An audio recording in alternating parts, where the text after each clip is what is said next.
मोदी जी को 10 लेटर लिखता हूँ। जब अक्ल बट रही थी मोदी जी लास्ट में थे, अक्ल उनके काम आई नहीं, क्योंकि 800 करोड़ का बिल है ट्रैवल का। उनको ये नहीं मालूम वीडियो कॉन्फ्रेंसिंग होती है। सरदार वल्लभ भाई पटेल कांग्रेस के ट्रेजरर थे, डोनेशन लेते थे, जैसे लोग अब हैं ऐसे ही पहले थे। लोगों ने उड़ा दिया, अरे तो बड़े पैसे कमा रहा। उनके कानों तक बात पहुंची, बोला भैया मैं पैसे नहीं लेता। मीटिंग बुलाई, पूछा भैया पैसे कमा के आदमी क्या करता है? अजी करता क्या है? मकान बनवाता है। बोले मैं वचन देता हूँ मैं कोई मकान नहीं बनवाऊंगा। आप सबसे मेरी गुजारिश है, आप मुझे सरदार वल्लभ भाई पटेल के मकान का एड्रेस दे दो। दिल्ली में, बम्बई में, महाराष्ट्र में, गुजरात में उस बंदे ने आधे कमरे का मकान नहीं बनवाया। मोदी जी उनकी मूर्ति पे 6000 करोड़ खर्च करके आए। हम बनाने में असमर्थ हैं। ऑर्डर गया चाइना को। किस लिए? ये मूर्ति मोदी जी ने बनवाई थी। मोदी जी कुतुब मीनार की जगह मोदी मीनार बनवाओ, ताजमहल की जगह मोदी महल बनवाओ, भारत माता की मूर्ति बनवाओ माउंट एवरेस्ट पे। पब्लिक के पैसे बर्बाद करने तो शर्मा जी से पूछो, कहाँ आपको जनादेश है कि अब 6000 करोड़ की मूर्ति बनाओगे? क्या पिछले 72 साल से हम बिना मूर्ति के जिंदा नहीं है? सरदार पटेल ने अपने जिंदगी में एक आदमी की जिंदगी बर्बाद नहीं की। उनकी मूर्ति ने 30 गांवों के 10,000 लोगों की जिंदगी बर्बाद कर दी है। कैलकुलेशन करके भेजा शर्मा जी। मैंने कहा जी ये मेरी कैलकुलेशन है, 137 साल लगेंगे इस मूर्ति की कॉस्ट रिकवर करने में। नहीं जी ये टूरिस्ट सर्किट है। टूरिस्ट सर्किट कैसे? वो है ही नहीं। सिंगापुर छोटा सा है, इंडिया इतना बड़ा है। सिंगापुर में ज़्यादा टूरिस्ट आते हैं। मैं टूरिस्ट डिपार्टमेंट में गया, अरे शर्मा जी आपको नहीं मालूम? नहीं, आप शिमला जाइए, बस से उतरिए, एक बैग आपके पास है, कुली मांगेगा 1000, दूसरा कुली आएगा नहीं। बोला सिंगापुर में ऐसा टेंशन नहीं है। लक्ष्मी जी चाइना से, गणेश जी चाइना से, होली की पिचकारी चाइना से, दिवाली की लड़ चाइना से। चाइना की होती है दिवाली, हमारा होता है दिवाला। 700 करोड़ कमा के जाता है। रक्षाबंधन की राखी चाइना से। चांदनी चौक की मुस्लिम फैमिली साल भर रक्षाबंधन की राखी बनाती थी, उनका जीवन यापन होता था। अब रक्षाबंधन की वो भी चाइना से आ रही हैं। सरदार जी, मैंने कहा जी हमारे बच्चे कहाँ जाएंगे? सरदार जी बैठे थे, शर्मा जी हम खाली बच्चे पैदा करेंगे, बाकी सब चीज़ चाइना से आएगी। मैंने कि बच्चे पैदा करने वाली इंडियन चलेगी या वो भी चाइना से आएगी? आपको कुछ आइडिया नहीं है। मनुष्य जीवन इस धरती पे सिर्फ 100 साल बचा है। प्रकृति को 1 मिलियन ईयर्स 10 लाख साल लगे थे वायुमंडल में CO2 का लेवल 200 ppm करने में। आदमी ने 100 साल में 420 कर दिया है। 3 साल से साउथ अफ्रीका में बरसात नहीं हुई है। जो खिलाड़ी गए थे भैया बाहर आ जा, टॉयलेट में पानी नहीं है। हिमालय के ग्लेशियर पिघल चुके हैं। राजस्थान में तापक्रम 54 डिग्री सेंटीग्रेड। BSF के जवान रेत में पापड़ भून रहे थे। लातूर, मराठवाड़ा, महाराष्ट्र, 100 एकड़ का मालिक घर पे ताला लगा के जा रहा है। भैया कहाँ जा रहा है? कह जी शुगर मिल में झाड़ू मारूंगा। क्यों? तो जी 100 एकड़ का क्या करूँ, बरसात हुई नहीं, पानी है नहीं। पिछले साल जब ओलंपिक हुए थे चाइना में तो उन्होंने कहा ये बरसात हमारा फंक्शन खराब ना कर दे, तो उन्होंने सिल्वर आयोडाइड स्प्रे करा के बादलों में आर्टिफिशियल रेन कराई थी। महाराष्ट्र गवर्नमेंट ने कल 30 करोड़ अलॉट किए आर्टिफिशियल रेन के लिए। हम कुछ जानना नहीं चाहते। समुंदर का लेवल 3.5 फुट बढ़ेगा। लाखों लाख केरल के लोगों को कहाँ बसाओगे? हवा की बात नहीं कर रहा हूँ, आर्कटिक की बर्फ पिघल चुकी है। जब आग लगेगी, जब कुआं खोदोगे, बहुत सारे मैं आता हूँ जंतर मंतर। जो नई पीढ़ी है उसे 3 ही बात करती है, मैनू की, तैनू की, सानू की। मुझे क्या, तुम्हें क्या, हमें क्या, गवर्नमेंट का काम है। हम दुनिया में सबसे उल्टे क्यों हैं?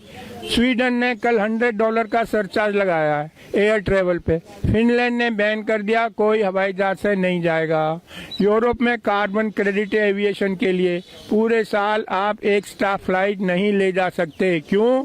जो हवाई जहाज से जाता है 50 गुना ज़्यादा ईंधन इस्तेमाल करता है, 50 गुना ज़्यादा प्रदूषण फैलाता है। हम दुनिया में उल्टे क्यों हैं? धरती गर्म हो रही है, सबसे ज़्यादा प्रभाव हमारे देश में पड़ेगा। मैं बता चुका हूँ, ऐसा कहीं भी नहीं है। न्यूक्लियर बैन कर दिया। 3 माइल मिसाइल आइलैंड वो हुआ था एक्सीडेंट अमेरिका में, 30 साल से वहाँ कोई ऑर्डर नहीं है। जर्मनी ने बैन कर दिया, स्वीडन ने कर दिया। आप गूगल पे जाओ, चेरनोबिल टाइप करो, CHERNOBLE। दुनिया की सबसे महंगी इमारत यूक्रेन में बन रही है, जब इससे महंगी इमारत आज तक बनी नहीं, न्यूक्लियर एक्सीडेंट को कवर करने को। हम न्यूक्लियर के पीछे भाग रहे हैं, हम एयर ट्रेवल के पीछे भाग रहे हैं। मैं क्या क्या बताऊं आपको। सरिता विहार चलो, हर दूसरे घर में एक कैंसर पेशेंट है। मैं रविशंकर प्रसाद के पास गया, जर्मनी से डॉक्यूमेंट लाया। किसी भी देश में आप जाके कह सकते हो भैया बताओ यहाँ कितना रेडिएशन है। हमारे यहाँ ऐसा कोई नियम नहीं है। रविशंकर प्रसाद बोले पर्सनली आके मिलना। अबे मेरे लड़के की शादी में पर्सनली मिलूं? हम वहाँ लो कॉस्ट रेडिएशन लगानी है। मैं उनके पास गया, टावर वालों के पास। अरे शर्मा जी 10 टावर, 30 सिक्योरिटी वाले, 30 ऑपरेटर, 10 जनरेटर, सबकी छुट्टी करके एक टावर लगा दी। भैया आप लोग 1000 गुना रेडिएशन टॉलरेट करने को मजबूर हो। डॉक्यूमेंट है मेरे पास, जयपुर और बम्बई, जब से ये टावर लगी 6 लोग कैंसर से मर गए। कोई जानना ही नहीं चाहता रियलिटी। ना जो टॉप पे लोग हैं उनको कुछ अक्ल नहीं है, ऐसे लोग रिक्रूट करें। मैं जाता हूँ बताने, मैं IIT से पढ़ा हूँ, लंदन से पढ़ा हूँ, डॉक्यूमेंट लाता हूँ, लेकिन यहाँ कोई अक्ल वालों की कोई व्यवस्था ही नहीं है। मोदी जी क्यों 800 करोड़ खर्च करते हैं ट्रैवल पे? पता नहीं वीडियो कॉन्फ्रेंसिंग हो सकती है 6000 करोड़ मूर्ति पे। गरीब देश का पैसा। 3 साल का बच्चा रोड पे पेन बेच रहा है। अरे 6000 करोड़। भाई हमें आज़ाद हुए आज 70 साल हो गए। दुनिया के 40% अशिक्षित मेरे देश में रहते हैं। क्यों? क्योंकि हमने कुछ किया ही नहीं है। रशियन रिवॉल्यूशन हुआ था, कम्युनिस्ट पार्टी का डिक्टेट था, ईच वन टीच वन। दुनिया के 55% कुपोषित बच्चे मेरे देश में रहते हैं। क्यों?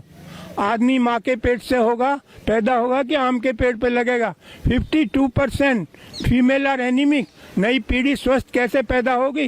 गुड़गांव में रहता हूँ, फोर्टिस हॉस्पिटल में एनीमिया क्लिनिक खुलवाया है, डॉक्टर राजेश भार्गव इंचार्ज है। इतना दुख है आपको बताते हुए, गुड़गांव में 76% गर्ल्स आर एनीमिक। 76% लड़कियों के बॉडी में 3 से 5 ग्राम खून है। इस पे कौन काम करेगा? कोई मेरे चुप करा देते हैं। शर्मा जी ये डिस्कशन है, क्यों नहीं है? खाली हम नीरव मोदी डिस्कस करते रहे। मैं आपको मलेशिया का बताता हूँ। एक आदमी ने अखबार में पढ़ा कि हमारी गवर्नमेंट पे इतना लोन है। ऑर्डिनरी आदमी, कोई बड़ा सेलिब्रिटी नहीं था। उसकी कटिंग लेके वो घर घर गया, लोगों को बताया, चंदा इकट्ठा किया, मिनिस्टर को दे के आया कि भाई ये सरकार ये लोन उतारो गवर्नमेंट का। एक हमें नीरव मोदी सरकारी पैसा लेके भाग गए, मेहुल चौकसी सरकारी पैसा। कितना अंतर है हम में। मलेशिया का ऑर्डिनरी आदमी चंदा इकट्ठे करके लाया लोगों से और गवर्नमेंट का फॉरेन लोन उतारा। यही मैं कह रहा हूँ, इसको आगे बढ़ाओ। मुझे रोक लेते हैं लोग कभी, मैं डरता नहीं भाई। मैं नई पीढ़ी को बताना मेरी ड्यूटी है। मनुष्य जीवन इस धरती पर सिर्फ 100 साल बचा है, हमको इस पे बात करनी चाहिए। अभी 200 कंट्रीज के लोग आए थे, ग्रेटर नोएडा में मीटिंग थी। 1.5 डिग्री टेम्परेचर बढ़ेगा धरती का। ट्रम्प बाहर हो गया अमेरिका का जो है प्रेसिडेंट, क्योंकि उसे पैसा देना पड़ता सोलर लगाने के लिए। अब 2 डिग्री बढ़ेगा, ना हमें खाना मिलेगा ना पानी। मैं चाहता हूँ आप लोग मेरी बात सुनो, ये साइंटिफिक फैक्ट्स हैं, कोई मेरी अपनी बनाई बातें नहीं है। हर एक को पूरी मनुष्य की सृष्टि इस धरती से खत्म होने के कगार पर है, यदि हमने कोई एक्शन नहीं लिया।